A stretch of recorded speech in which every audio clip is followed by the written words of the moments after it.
Pasadena, California, the winter of 1957.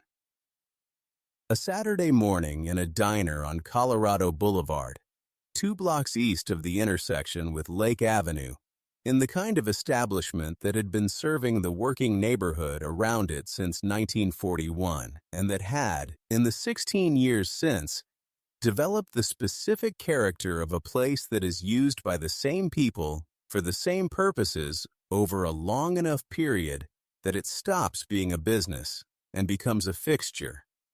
The way a barbershop or a post office becomes a fixture, something the neighborhood does not think of as a choice, because it has long since stopped occurring to anyone that there is an alternative. The counter ran the length of the east wall. The booths ran the length of the west. The kitchen was visible through the pass-through behind the counter, and the sounds of the kitchen were the specific Saturday morning sounds of a kitchen working at full capacity. The short-order sounds of eggs and bacon, and the flat iron, and the coffee urn that had been refilled 4 times since 6:30, and would be refilled 4 more times before noon. The light through the plate glass windows facing Colorado Boulevard was the winter light of a Pasadena morning in January, flat and bright, and without the warmth that the same light would carry in April. The light of a city that has a winter, even if the winter is not what people in other parts of the country would recognize as one. At 9:15, the diner had every booth filled and most of the counter stools occupied, and the specific ambient noise level of a Saturday morning establishment that is doing the thing it exists to do. The woman in the 4th booth from the door was named Helen Marsh. She was 43 years old and had been coming to this diner on Saturday mornings for 11 years, since the year she and her husband Frank had moved into the house on Mentor Avenue 6 blocks away. Frank Marsh had died 14 months earlier of a heart attack at 51 in the kitchen of the house on Mentor Avenue on a Tuesday morning in November, which was the kind of death that arrives without preparation and leaves the people it leaves behind in the specific position of having to continue a life that was built for 2 with the resources that remain for 1. He had been a carpenter and had built the bookcase in the living room and the cabinet in the kitchen, and the bed frame in the room where their son now slept alone because Helen had moved to the smaller room after Frank died, not because the larger room was too large, but because the specific geometry of a room built for 2 people is different when only one of them is in it. He had been a carpenter and had built the bookcase in the living room, and the cabinet in the kitchen, and the bed frame in the room where their son now slept alone, because Helen had moved to the smaller room after Frank died, not because the larger room was too large, but because the specific geometry of a room built for 2 people is different when only one of them is in it. Her son's name was Thomas.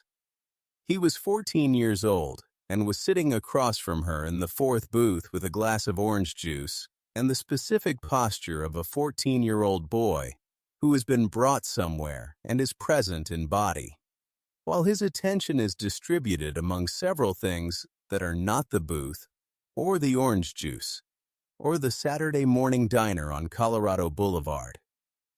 Helen Marsh had received a letter the previous Wednesday from the bank that held the mortgage on the house on Mentor Avenue. The letter was 3 paragraphs long. The first paragraph stated the current balance of the mortgage. The second paragraph stated the amount that was past due. The third paragraph stated the consequences of the amount remaining past due beyond a specified date, which was expressed in the language that banks use for these communications, which is precise and formal and designed to be unambiguous, while also being, by its precision and formality, slightly harder to understand than a plain statement of the same facts would be. She had read the letter 3 times on Wednesday evening after Thomas was in bed. She understood it well enough. She had been managing the household finances alone for 14 months, which had given her a specific and unwelcome education in the difference between the financial life of a household with 2 incomes and the financial life of a household with 1. And she had known for 6 of those 14 months that the gap between what the mortgage required and what she was able to provide was going to produce, eventually, a letter like the one that had arrived on Wednesday. She had not told Thomas. She had folded the letter carefully and put it in the drawer of the kitchen desk where she kept the household documents, the mortgage papers and the insurance policies, and the folder with Frank's death certificate, and the paperwork that a death produces. The specific bureaucratic residue of a life that had to be processed and filed and accounted for before the living could continue. And she had spent Wednesday evening and Thursday and Friday and Saturday morning carrying the letter's contents in the specific private way that parents carry things they have not yet found the right time to say to their children. On this Saturday morning, sitting across from Thomas in the 4th booth with her coffee, she had found the time. Of the kitchen desk where she kept the household documents, and had spent Wednesday evening and Thursday and Friday and Saturday morning carrying the letter's contents in the specific private way that parents carry things they have not yet found the right time to say to their children. On this Saturday morning, sitting across from Thomas in the 4th booth with her coffee, she had found the time. She had said it in the way she said difficult things to Thomas, which was directly and without the hedging language that makes difficult things seem less difficult in the moment and more confusing in the retrospect. She said that the bank had sent a letter. She said what the letter said. She said that she was telling him because he was 14 years old, and the house on Mentor Avenue was his home as much as hers, and she believed he had the right to know the things that affected his home. Thomas had listened to all of it without speaking. He had the quality of attention that some 14-year-olds have, and most do not. The ability to receive difficult information without the reflexive responses that adults use to manage discomfort. The responses that are not about the information, but about the discomfort of receiving it. Frank Marsh had had the same quality. Helen had noticed it in Thomas when he was 9 or 10, and had understood it as something he had from his father. One of the specific inheritances that children receive from parents without either party's awareness of the transfer. He had listened, and then he had been quiet for a moment, and then he had asked one question. He had asked if they were going to lose the house. Helen had said that she did not know yet. She had said it in the honest voice she used for things she did not know, which was the same voice she used for things she did know, because she had decided when Thomas was very young that the distinction between what she knew and what she did not know was one he deserved to be able to make himself. The man in the 3rd booth, between Helen and Thomas and the door, had arrived at 8:50 and had been served his coffee and his eggs, and had been reading a newspaper when the woman in the 4th booth sat down with her son at 9:10. He was 49 years old. He was 6 feet 4 inches tall and 250 pounds, and he was wearing a plain dark coat over a flannel shirt and dark trousers, and a hat that he had set on the seat beside him when he sat down. He was in Pasadena because he had a meeting that afternoon with a man who was producing a film he was considering, and the meeting was the kind of meeting that required him to be in Pasadena, rather than the kind that could be conducted by telephone.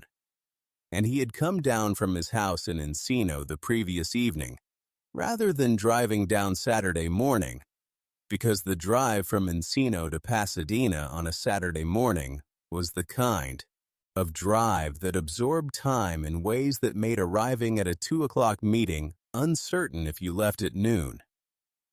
He had come down the previous evening and stayed at a hotel on Colorado Boulevard, and had walked to this diner at 8:50 because the hotel restaurant was the kind of hotel restaurant that he preferred not to use when there was an alternative within walking distance.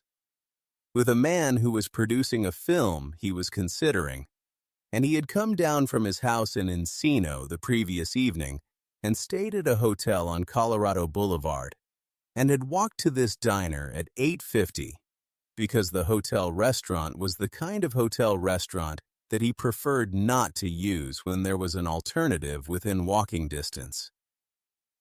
He had been reading the newspaper with the specific half-attention of a man who is present to the room around him while his eyes are on the page.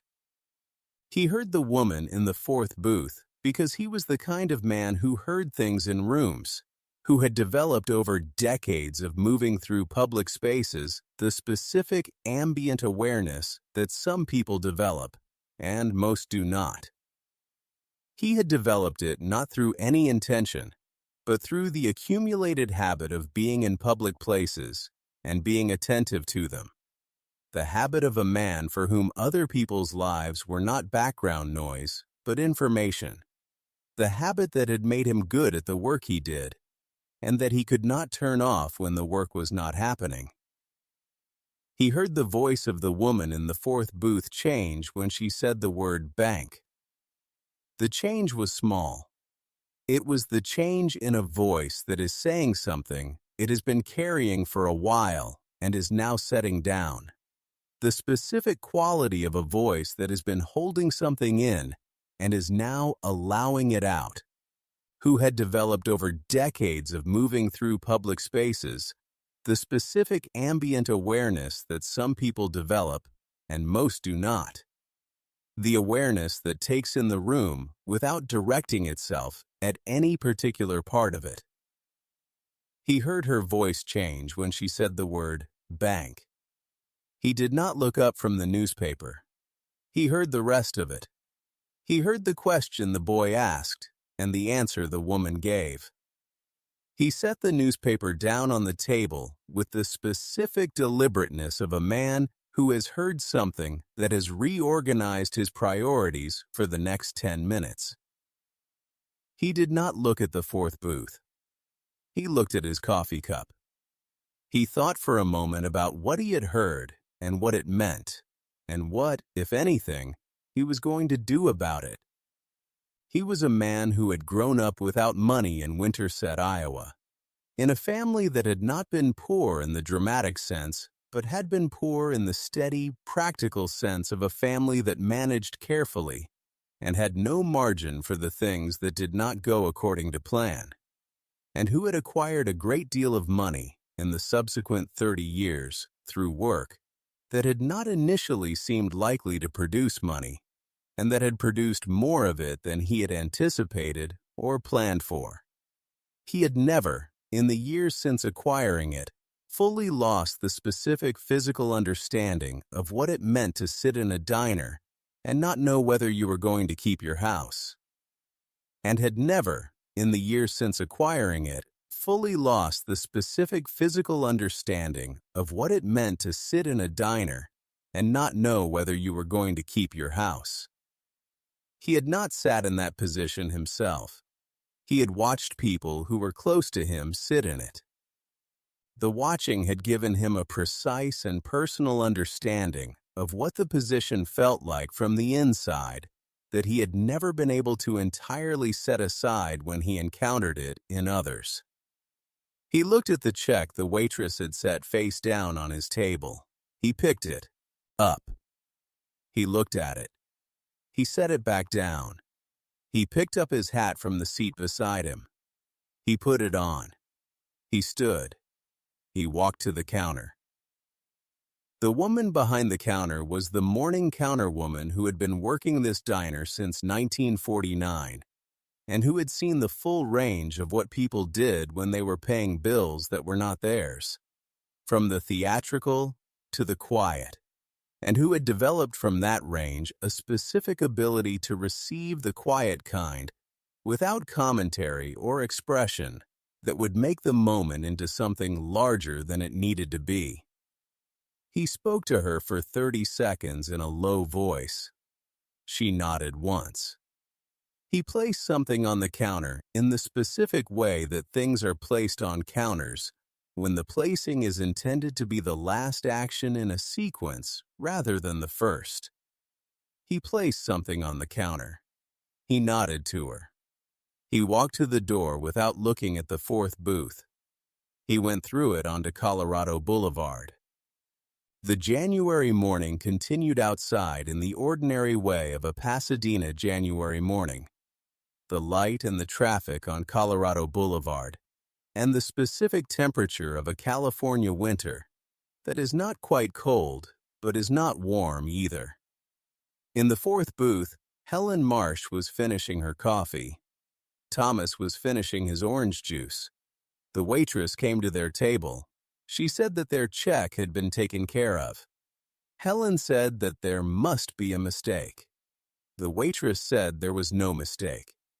She said the gentleman in the third booth had settled it before he left. Helen looked at the third booth, which was empty. The newspaper folded on the table, and the coffee cup, and the plate, and nothing else. She looked at the door. She looked back at the waitress. She asked who he was. The waitress said she did not know his name. She said he had paid in cash and left before Helen could ask. Helen sat in the fourth booth for a moment longer with the empty coffee cup, and the question she had just asked, and the answer she had received, which was not the answer to the question she had actually been asking. Thomas looked at the empty third booth. He looked at his mother. He was 14 years old and had been listening to his mother tell him difficult things directly, and without hedging since he was old enough to receive them that way. And he understood, from the specific quality of her silence, that something had happened that she was still working out. He did not ask what it was. He waited in the way she had taught him to wait, which was with the full attention of someone who is ready to receive what comes next and is not rushing it. Helen set her coffee cup down. She put on her coat. She said that they should go. They went through the door onto Colorado Boulevard. The morning was the same morning it had been when they came in. The same light, and the same temperature, and the same traffic on Colorado. And it was also not the same morning, in the specific way that mornings are not the same after something has happened in them that was not in the plan. Helen walked beside her son toward Mentor Avenue and the house that was on it. She did not know yet whether they were going to keep it. What had happened in the diner on Colorado Boulevard had not answered that question. It had done something different, which was to demonstrate to her, in a way she had not expected on a Saturday morning in January, that the question was being watched by someone besides herself. That somewhere in the specific anonymous traffic of an ordinary morning, in the ordinary movement of people through ordinary places, there were people who heard things and thought about what they heard, and acted on what they thought without asking anything in return, and without waiting to be thanked, and without ever turning around to see what their action had produced. She walked beside Thomas toward Mentor Avenue. The house was 6 blocks away. The morning was continuing. She did not look back.